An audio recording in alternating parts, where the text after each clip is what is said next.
airline operations and functions that we'll be discussing in this unit. And the learning objectives of this include to describe the nature and types of planning for the efficient operations and management within an airline organization, to explain the making of an airline schedules. Airlines usually have schedules they advertise or publish much in advance. To comprehend the process involved in passenger handling by airlines, to explain the aircraft maintenance activities to be followed by every airlines, and to explain the classes of services offered to passengers as part of a flight, to identify the staff types involved in airline services, and to introduce the marketing practices followed in airlines. So we will study all these objectives in detail in the following manner. The most important thing we need to understand is airline operations are actually very complicated. So many activities are there which have to be very well coordinated. Organization has to be thought of. So naturally it requires very good planning. Planning is the basis of all other activities. The planning has to be efficient in the case of airline. A small issue at the time of planning can create plenty of issues and delays, missed flights, and so many things can happen. So planning is very important in the airline. It's not one kind of planning. There are different types of planning available. We need to undertake in the case of airline business. So let us see what are the different types of planning in airline sector. One major planning, that is one of the long-term one, is fleet planning. Then route planning, it's also called network planning is there. Schedule planning and development, which is part of where different activities are like airline schedules preparation, fleet assignment is there after that. Then aircraft routing is there after that. This all depends upon the schedule what we arrange. Then crew planning is there, crew scheduling is there. In this crew planning and scheduling, crew pairing and crew rostering, these activities are there. So planning is very, very important activity in airline sector, and it has a lot of significance.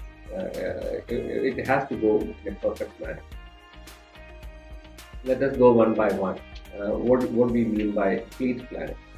Fleet represents the total number of aircrafts along with their types that an airline has for air transportation. That means an airline company will be having different types of aircraft. There may be more than one aircraft. So the combination of all these together, we call it as fleet. So fleet represents the total number of aircraft, their types, their characteristics, everything is part of that. So very importantly, we need to think about fleet planning because in the future, the airline may have plans for expansion. We want to expand, we need to have more aircraft. So whether we need to buy more aircraft or what type of aircraft we require, which company we need to opt for buying the aircraft, so many decisions are very important. So all these have some other aspects as well. What would be the kind of network we'll be having in the future? Which are the more cities we'll be operating in the future? What will be the demand in the future? All these we need to understand. Then only we need to forecast about the requirement of fleet in the future. An airline's fleet plan therefore reflects a strategy for multiple periods into the future. It can be for 1 year, 2 years, 3 years, 5 years, 10 years, up to 10 years.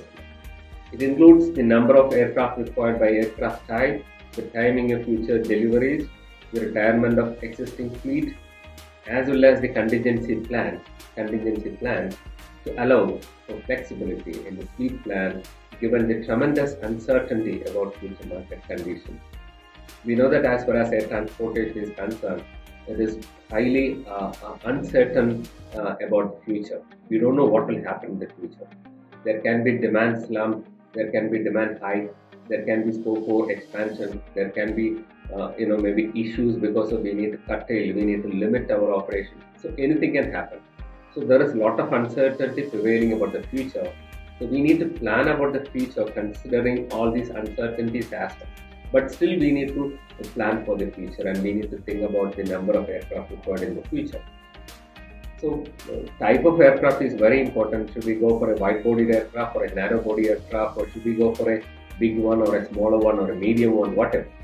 The time again of the future delivery. When do we want? Do we want in next 1 year or 2 year or 5 year or 10 year? The retirement of the existing fleet, like when the current fleet will be retiring, in the sense we need to keep away some of the old aircraft. So that plan also we should have. So all these a combination will be included in the case of fleet plan of an airline. After it is clear, then we'll be thinking about the schedule planning.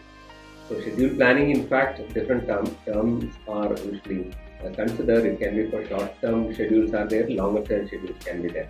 So it is a very complex multi-stage activity. So before that, we need to think about route planning or the network planning. So let us understand what is network. Network is actually the totality of the routes the airline will undertake operations.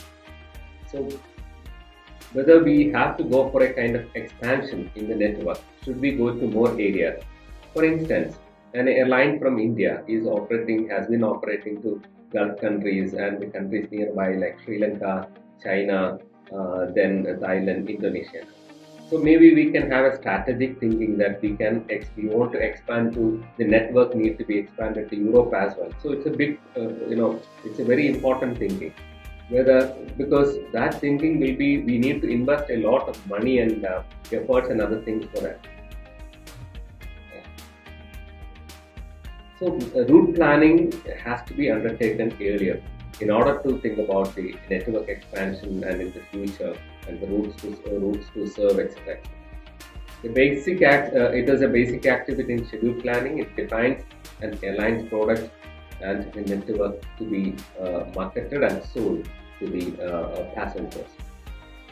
The network planning, it is done to explore the potential markets and forecast market demands for certain services, both for leisure demand as well as business travel demand. All sort of demand, whatever possibilities are, we need to have a kind of forecasting predictions so that we can have a proper, accurate network planning for the future, the routes we need to operate in the future.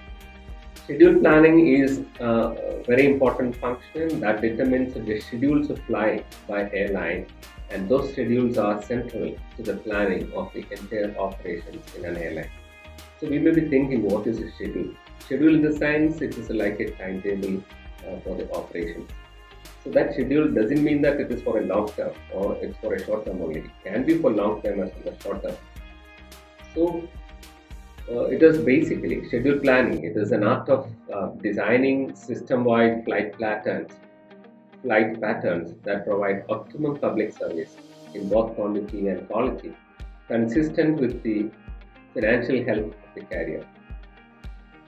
It is most fundamental determinant and element of the airline's successful operations, and it is planned in order to maximize the long-term profitability of the airline.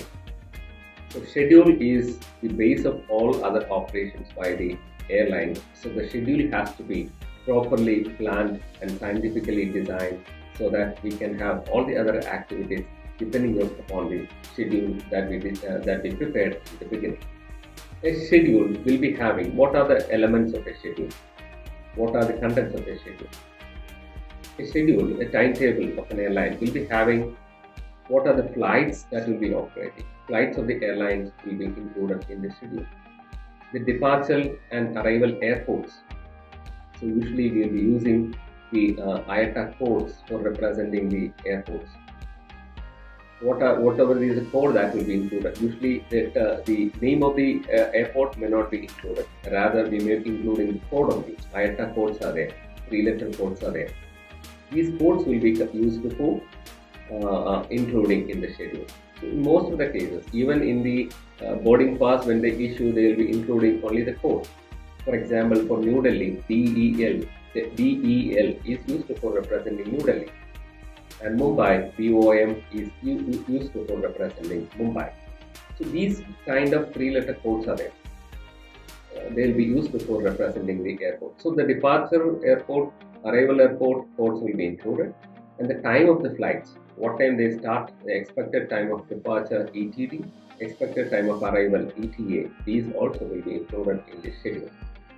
Days of operations. Usually the days of operation they include as day 1, day 2, day 3, day 4 and like that. So day 1 represent Sunday, day 2 Monday, like that. So if an aircraft is, if the airline is operating flight on Wednesday, so day 4 will be mentioned. Sunday will be 1, Monday 2, Tuesday 3 and Wednesday 4. So day 4 represents Wednesday. So days of operations will be included in the schedule. Assign the fleet types. What is a fleet type? That is mean what is the aircraft type will be mentioned. Again, the aircraft will be having a terminology. That term will be used. Doesn't mean that the name of the aircraft will be mentioned. Its code will be used in the license. Assignment of a specific aircraft. What is a specific aircraft? Its code will be included. And for the overall schedule, not for the schedule for the day-to-day operations, but for the general schedule, we will be having maintenance schedule also. The aircraft will be have to undergo maintenance. So what is the maintenance schedule? That also will be included, because aircraft has a routine, periodical, regular maintenance that is required. Every day there is a kind of maintenance, weekly maintenance, monthly, kind of, that depends upon aircraft. They have a schedule. That schedule will be provided by the airline manufacturing company itself. So that will be utilized before undertaking the maintenance activities for the aircraft. And the cockpit assignment and crew assignment. The cockpit assignment, cabin crew assignment is very important, because who will be the captain and the pilot and co-pilot, and who are the what are the cabin crew requirements within the flight. All these also will be mentioned, not the names will be mentioned, rather the numbers will be indicated in the airline schedule that is required for the long term. Once the schedule is there for the long term, fleet assignment will be done. Fleet assignment. Fleet we indicated already. Fleet represents the total number of aircraft that an airline company will be having. So fleet assignment is basically concerned with assigning fleet as per demand, especially in terms of capacity of aircraft. Basically, is to assign the right type of fleet to each flight in each schedule. Right type of fleet in the sense, depending upon the demand, they may have to have a big aircraft or a small aircraft. Whether they have to have a kind of very big aircraft or a very small aircraft, that all depends upon demand. The airport being operated, all these factors will come into that. So what is the aircraft they need to operate on a particular route? Assigning that particular aircraft, that is part of fleet assignment. Now, what are the functional roles of air transport? We know that air transport is a basic infrastructure that is required for air transport. Without airport, the airlines cannot undertake services. So airport is required for airlines to undertake airport. So as far as air transport industry is concerned, airport is a very basic infrastructure. It's a location from where airlines can undertake flight services, and interface, it's a kind of interface between land mode and air mode of transport that already we discussed. So where we can have a change of what we call it as mode of transport, either from land to air or from air to land. It's a point for national and international connectivity. It is very important, and a country should have international connectivity. Lot of international transactions, lot of international businesses, export and import activities, people coming from other countries, these are tourism activities. For all these purposes, we need to have international airports. So it's a point, it's a center for connectivity. It's a transport hub as well. It is integrated with the transport system of the city. As we discussed before, it has a lot of socio-economic significance. So it is a facilitator for economic development for the region. When a city is having an airport, naturally the opportunities will be better for trade and businesses. When a place is having a new airport, definitely the scope will be enhanced. And it's a basic infrastructure for international trade as well. We know that import and export is happening because of airport. Of course, sea transport based export and import is also there. And it's a facilitator for regional and local development. When an airport is coming, definitely the region will be having better development. It's an employment provider. It provides employment directly. It provides employment indirectly as well through the associated industries. And it's a location for cargo handling. and its loading and unloading. That is also very important. Cargo is something that we may be transporting from one place to another. So that's a big business in air transport sector. Cargo handling is very important. Some of the airports will be having separate terminal for cargo handling. So the cargo processing will be done over there. The cargo carriers may be having its own parking near the cargo terminals, and loading and unloading will be done over there. So where the processing of cargo for loading and unloading, all that can be done in that particular area. So airport has cargo significance, cargo transportation significance as well. Another very important as far as a country is concerned, that airport is a place for entry and exit. Entry and exit means when we go out of the country, once we enter in the terminal, once we clear the immigration, that means we are out of the country. When we come from a foreign country, we enter in the country after the immigration. Until you reach the immigration counter, you are not in the country. After immigration only, you enter into the country. So that kind of national significance is there for an aircraft, where all the immigration activities will be done. So when a tourist is coming, that immigration counter is very important because visa validation is done over there.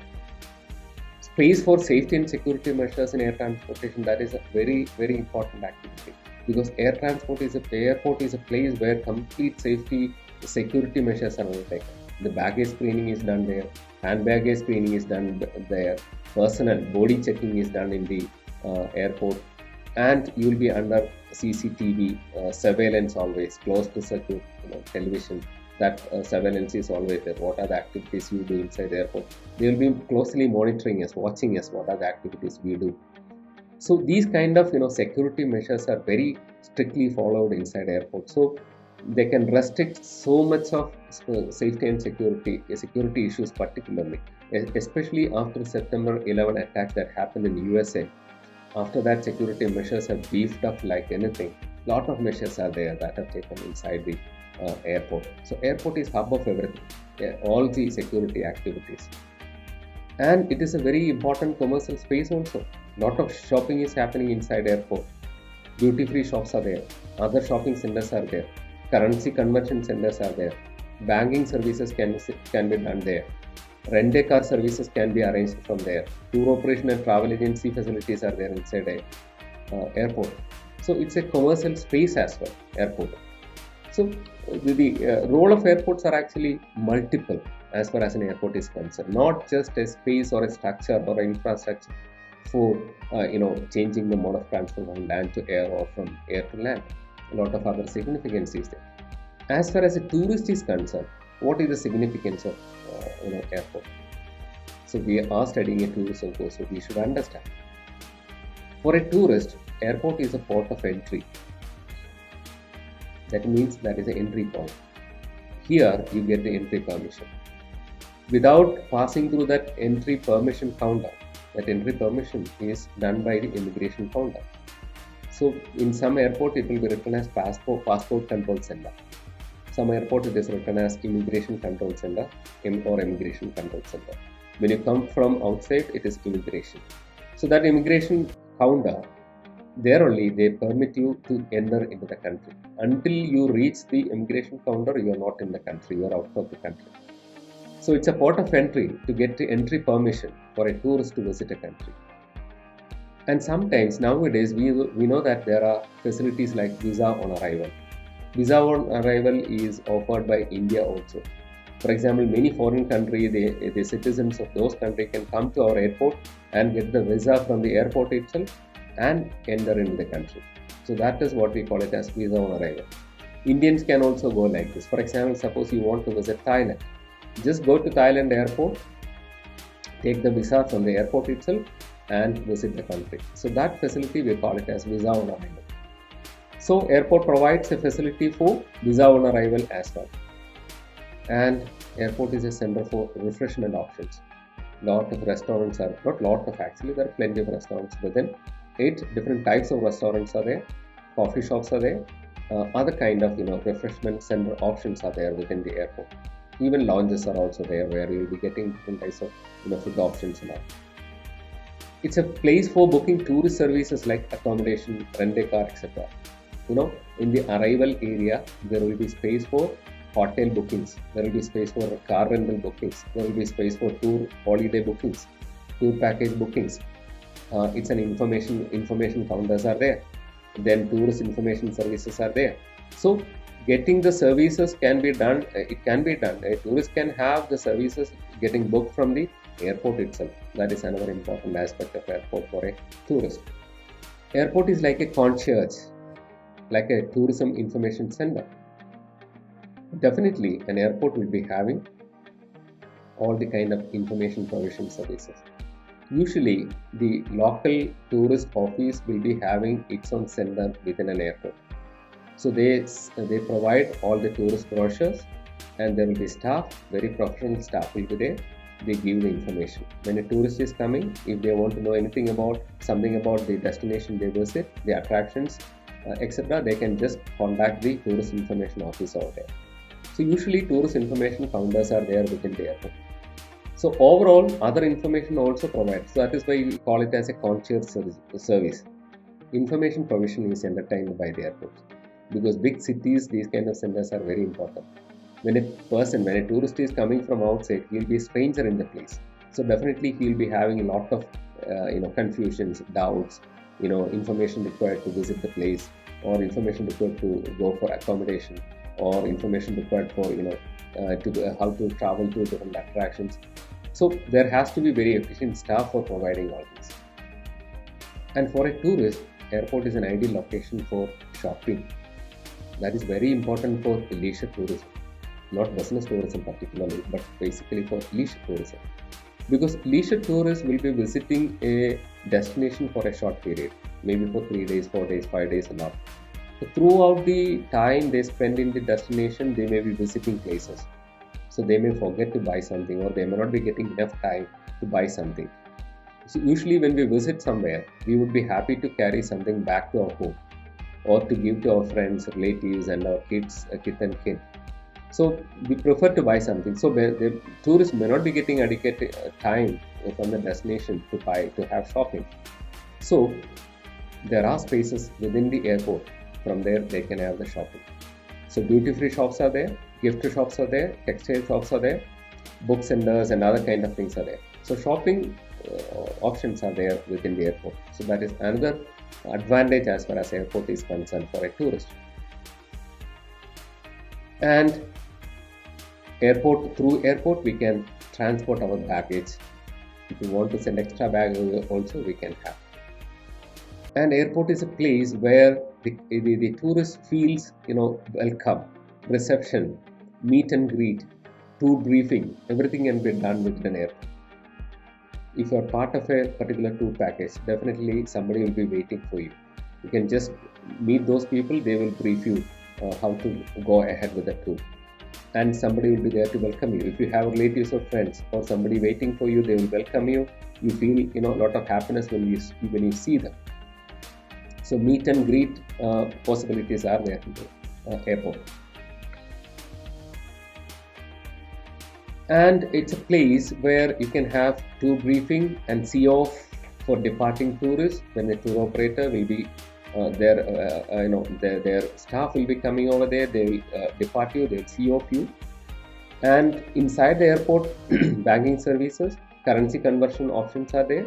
So when you go abroad, you need to convert your currency into dollar or any other currency, whatever is possible, that you can collect from within the airport, because there will be exchange counters. From there you can convert your currency.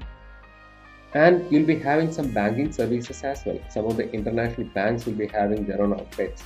Some of the local banks also will be having outlets. So they will also help you in having some simple banking transactions. And at times nowadays there is a feature like big airports, it's like an attraction. So an airport itself is an attraction for tourists. And this becomes part of the total tourist experience. As I said in the beginning, Shanghai Airport is a wonderful airport. If you visit Shanghai Airport and if you go to different parts of the Shanghai Airport, you will feel amazed by the kind of attractiveness that airport is offering, the appeal that is providing to the tourists. so that the overall experience will be enhanced, elevated by this experience you get from the airport. So airport is nowadays something like an attraction also. Airport is a place for rejoining your friends and for making new friends also. When you have free time, you can find somebody and get connected to them, make friendships. That is also possible.